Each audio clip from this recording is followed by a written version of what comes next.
Hey, what's up, guys? Back with episode 6 of Magic Rants. For me, I know that I kind of planned this thing to be in the car, but I don't have to go anywhere today for the most part. So, y'all are getting a video from my kitchen. uh, but but yeah, so I put a poll out that's asked what you guys wanted to see next in the video, and I got a vote in that said y'all wanted to see deck building tips. So that's what we're doing today. That is today's video. So first deck building tip, and there's a wide range of different types of deck building tips. You have people who are very new to the idea to building decks, and they only play with precons, or they only buy a deck and play with it. And you have some people who try to build their own decks, and they're relatively experienced with it. And you have some people who are just not experienced with it at all, but have the desire to be. A lot of different stages you could be at with as far as deck building goes, but I'm gonna try to make this as general as possible to start, and then if we want to get more niche or go into different directions, we can definitely do that. You guys just let me know in the comments down below what you want to see specifically. But today, the first tip I kind of wanted to go over is when you're building a deck, or when you're working on upgrading a deck. A lot of people building a deck really looks like upgrading a precon, and that's kind of their first version of building a deck, is like taking out a handful of cards, adding in a handful of cards, and that's kind of what people like to do. But don't be afraid to cut cards. And I'm number one culprit here. I will be building a deck and I'll have a card and I'm like, I really don't want to cut this, and then I don't know what to pull out to add in this other card. But you still have the card. You can just add it back later if you come to find out, oh yeah, I really needed that one piece. I really needed that extra card draw. I really needed that extra ramp. Yeah, so just don't be afraid to cut cards and try different things. If you get some cards in, and or you have a card set aside and you're like, I really want to put this in my whatever deck and I want to give it a shot, don't be afraid to do that. Don't be afraid to do that. Definitely pull some cards out and just see. And then if you later decide, hey, no, that card was way better for this, or it depends on what kind of redundancy you need, or if you're looking for a lot of the same effect, or if you're looking for just something different, or if the card you just like the card that you're trying to put in. Like, it really just depends on what you're trying to accomplish. But for me, I think it really helped me when I finally was like, hey, I own these cards. So if I cut this card and I later decide, no, I want to put it back in, put it back in. It's not a huge deal. Don't hype yourself up over that, or like, oh, should I cut this or should I cut that? Not a huge deal. The next tip I wanted to give is always err on the side of playing more lands. And don't go overboard, but playing more than the bare minimum is typically okay, because nothing will set you back further in a commander game than missing a land drop, especially in the first 4 turns. Even worse is the first 2. I have a handful of people that I know that are learning to play, and I've seen people take 2 land hands, and it's just not good. It's not good, because nothing is fun about sitting there being like, well, I have a land in play and a bunch of cards in hand that look cool, but I can't play them. So pass. Like, that's you don't want to be there. You don't want to do that. So what you got to do is err on the side of playing just a little more than you think is necessary. Generally, a deck probably needs, in my opinion, 37 lands. 37 is my number that I've come to find is probably the most comfortable as far as generally. And then the more ramp you add, or the lower CMC you have as far as your deck average, that's when you have the ability to cut a few lands. And things like MDFCs and things like that are also really helpful. I look at a card like Malika Rebirth. It's been a card I've been adding to almost every black deck, and it's just a solid card by itself. And then on the back, it's a land. I actually typically slot those into land slots. I don't even put them in spell slots. I put them in land slots, and then if it turns out being a spell, cool. Kind of like the channel lands, because they're land, but if you end up having to channel them, you have that. So that's kind of an option. But for me, I think that I know a lot of people who they're like, oh, 32 lands is more than enough. Dude, you are setting yourself up for failure. Statistically, you're just not going to hit that third land drop every game. It's just not going to happen. You want to be able to hit those land drops consistently. And what if you're playing landfall? What if you're playing a deck that needs more lands? Then you err on the side of even more lands. I'm looking at, like, I have a landfall deck that's like really heavy landfall. I play 42 or 43 different lands, and on top of that, MDFCs. Like, lands. You can never go wrong by having lands. Now, you don't want to mana screw yourself. You don't want to set yourself up for failure by not having cards to play, but having a ton of lands. I look at a deck. I built my wife a deck called Goreclaw.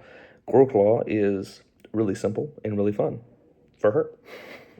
Not fun for me. I die almost all the time.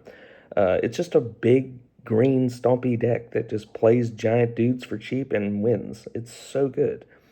But one thing that I've been noticing as we've been playing games lately is that almost every time she ends up getting a handful of cards that she just can't do anything with. And I'm like, why aren't you playing anything? She's like, I only have lands. I'm like, really? Again? And she'll have like 2 or 3 cards to play and like 6 lands in hand. And I'm like, okay, maybe we should cut those lands down just a bit.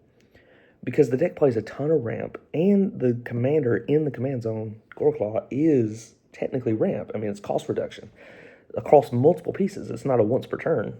Like tap it for 2 mana. No, it makes your spells that cost 4 or more cost 2 less to cast, which is why 3-drop 4/4s are the bomb. 2 colorless in the green, because then they're just 1-drops. It's insanely good. It's solid. But yeah, so that's an example of where I'm like, okay, maybe need to cut some lands. And then I look at I have an elf deck, elf ball. And a deck like that, yeah, you're also going to want to cut some lands because you have so many pieces of ramp. Now, you want enough lands that you hit your land drops consistently, at least for the first few turns. But I've won a many games with elf ball having 2 and 3 lands in play, because once you get just 1 elf in play, that spirals into 2, then to 4, and then to 8. It's almost like playing Krinko, but elves. It's crazy. There's examples where you don't need as many lands, I would say, for sure. But for me, I'm always going to err on the side of playing more, and then in play testing or goldfishing or whatever you guys do, if you try to get your play group to test your deck out, that's great. If you see yourself getting mana screwed or in the way of having too much, or if you think that you're just not consistently drawing what you need, cut the lands down just a bit though. Don't do too much at once. I would say 1-2 cards, maybe 3 lands tops. If you're playing 38 lands and then you cut down to 35, it's not going to be a massive difference, but it will give you a few more deck slots. So something to try. And then the last deck building tip I had that I wanted to go over is my 30 card rule. There's a lot of versions of this. Command Zone's definitely talked about stuff similar to this, but it's been something I've built probably hundreds of commander decks at this point. I take them apart and build new ones constantly. For me, when a deck wants to do a thing, you need at least 30 cards that do that thing. So with Typal, it's super easy. If I'm playing elves, I need at least 30 elves in the deck. Probably more, but at least 30. Okay? If I'm playing dinosaurs, same thing. You need at least 30 dinosaurs in that deck. You don't want to play dinosaurs and not have cards that support strategy. That gives you around 35-ish cards, 33, 35-ish cards that you get to play around with and have support pieces and just generally good stuff, or like draw cards and ramp and all this other stuff. And if you have crossover, like if you have a card, like for example, elves are elves, but also are ramp pieces. So they cover 2 things in one. That's awesome. And the more of that you have, the better. You have your removal. Play something like Reclamation Sage. That's an elf, also a removal piece. So the more crossover appeal you have, the better. But a lot of people will try to put a deck together, and I've seen people do it where they're like, and I'm like, okay, well, you're building an artifact deck. Okay, cool. How many artifacts do you even have in the deck? And they're like, oh, I got 22 artifacts. I'm like, not enough. Not enough. You need 30, at least 30. That is my rule when I build any deck, is if I have a deck that's doing a thing, 30 cards. And then it's more than just Typal though. It's like strategy decks too. So like, let's say you're playing a discard deck. You want at least 30 cards in the deck that can discard, or that can cause your opponents to discard, or whatever it is the situation. And then you want to add on top of that synergy pieces, like pieces that you profit off of discarding, like a Monument to Endurance. Monument to Endurance does not make you discard cards. It gives you benefits when you do discard cards, but it does not make you discard cards. So it does not count as a strategy piece. It is just a support piece. And that's another thing that I think people get mixed up on. They get the support pieces mixed up with the actual pieces that you need, and they are not the same. They are totally different in two different categories of cards. So you have to separate those two. You need at least 30 strategy pieces, and then on top of that, you add your support pieces. I think, what's another one good example? Let's say you're building something recent, the -1/-1. Hold on, my cat's being stupid. Walter, get down. Let's say you're building -1/-1 counters. You want at least 30 cards that put -1/-1 counters on something.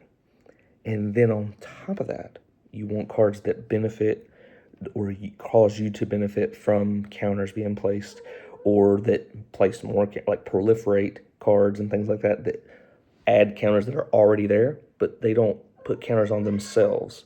So you have to have a counter already. So things like that are support pieces. You need those, but you need at least 30 cards that are doing the thing.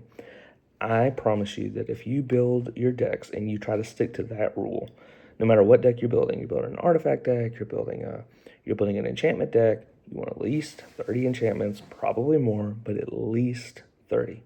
Never go below that number. You will see a consistent difference, that you are consistently drawing the pieces that you need. So give that a shot. Thanks for watching, and I'll see you guys in the next video.